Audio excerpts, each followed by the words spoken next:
పూర్వం కృష్ణాపురం అనే గ్రామం ఉండేది. ఆ గ్రామానికి చివరిలో చిన్న పూరి గుడిసెలో గంగయ్య, గౌరీ అనే దంపతులు ఉండేవారు. గంగయ్య అదే గ్రామంలో చిన్న చిన్న కూలి పనులు చేసుకుంటూ ఉండేవాడు. గౌరీ ఇంటి దగ్గరే తాటాకు బుట్టలను అల్లుతూ ఉండేది. వారు కటిక పేదవారు అయినప్పటికీ నిత్యం అమ్మవారిని పూజిస్తూ ఉండేవారు.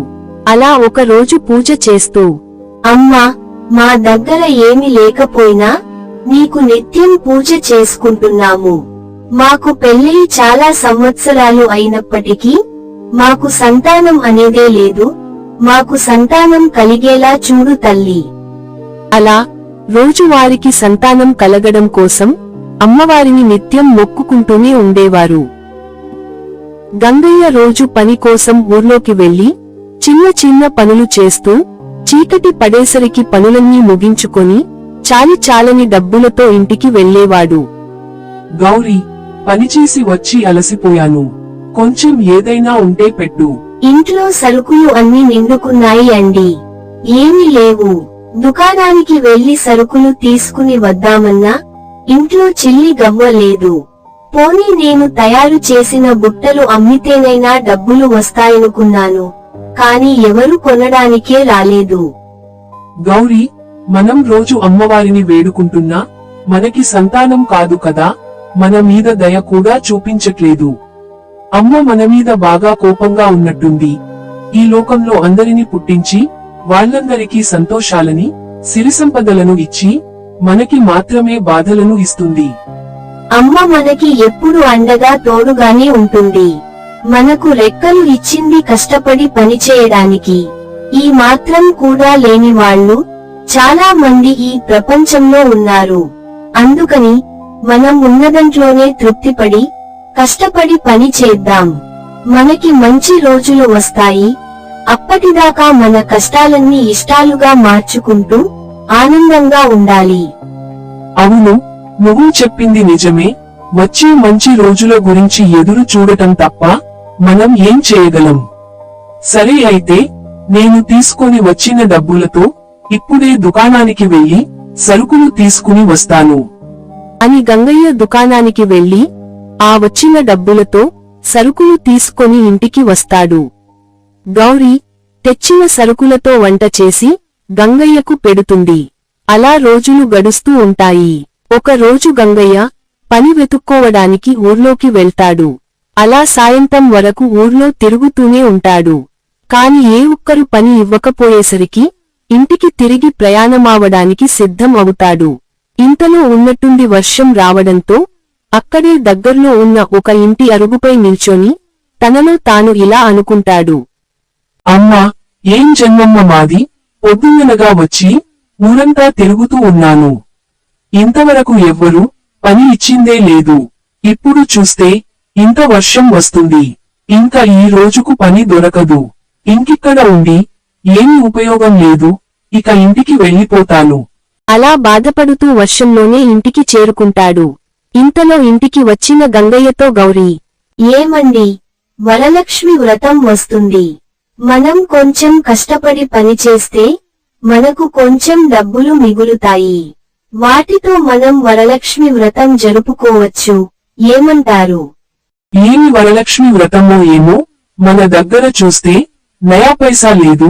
ఈ రోజు పొద్దున్నుండి సాయంత్రం వరకు ఊర్లో కాళ్ళు అరిగేటట్లు తిరుగుతూ ఉన్నాను. కాని ఏ ఒక్కరు పని గురించి పిలిచిందే లేదు. ఇంకా ఇలాగే ఉంటే మనం పూజకు పువ్వులు కొనడానికి కూడా మన దగ్గర డబ్బులు ఉండవు. అయిన నువ్వు వచ్చే వరలక్ష్మి వ్రతం గురించి ఆలోచిస్తున్నావు. నేను మనకి రేపు ఎలా గడుస్తుందా అని ఆలోచిస్తున్నాను. నువ్వు ఏమి వరలక్ష్మి వ్రతం గురించి అసలు పెట్టుకోకు అని గంగయ్య అన్న వెంటనే గౌరీ బాధపడుతూ, తల్లి, ఈయన చూస్తే ఇలా అంటున్నారు. అయినా ఆయన అన్నది నిజమే. రేపు ఎలా గడుస్తుందో అనేదే మాకొక పెద్ద చిక్కు ప్రశ్నలా ఉంటుంది. కాని ఎన్ని బాధలు ఎన్ని కష్టాలు వచ్చినా నిన్ను కొలుస్తూనే ఉన్నాము. ఈసారి నీ పూజను నువ్వే మా చేత చేయించుకోవాలి తల్లి అని బాధపడుతూ లక్ష్మీదేవి పటానికి దండం పెట్టుకుంటుంది. మరుసటి రోజు ఉదయాన్నే గంగయ్య పని ఉంటుందో లేదో అని ఆలోచిస్తూ ఊర్లోకి వెళ్తాడు. అలా వెళ్తున్న గంగయ్యకు దారిలో ఒక వ్యక్తి కనిపిస్తాడు. గంగయ్య అతని దగ్గరకు వెళ్లి, అయ్యా, ఏమైంది? ఎవరి గురించైనా ఎదురు చూస్తున్నారా? పట్నం నుండి సరుకులు తీసుకొని వస్తున్నాను.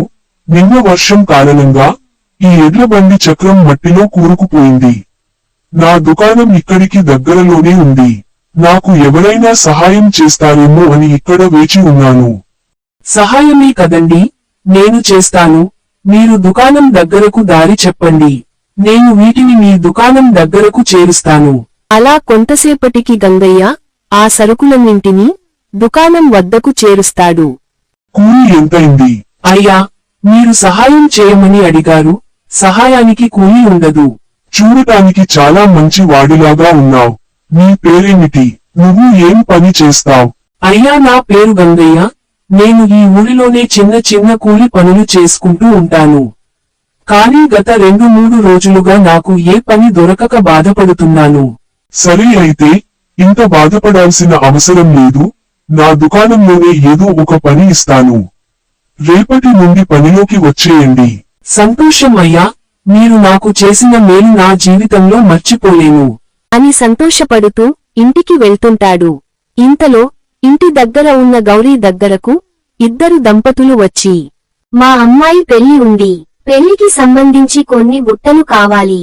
2-3 రోజుల్లో వచ్చి తీసుకొని వెళ్తాం. సరే అమ్మగారు, మీకు కావలసిన బుట్టలన్నీ 2 రోజుల్లో సిద్ధం చేసి ఉంచుతాను. అలా చీకటి పడుతుంది. గంగయ్య ఇంటికి చేరుకొని జరిగిందంతా గౌరీకి చెప్తాడు. అలాగే గౌరీ బుట్టలు కొనుక్కోవడానికి వచ్చిన వారి సంగతి చెప్తుంది. అలా మరుసటి రోజు ఉదయాన్నే గంగయ్య దుకాణం వద్దకు వెళ్తాడు. అలాగే గౌరీ బుట్టలు అల్లడం ప్రారంభిస్తుంది. అలా కొన్ని రోజులకి వరలక్ష్మి వ్రతం రానే వస్తుంది.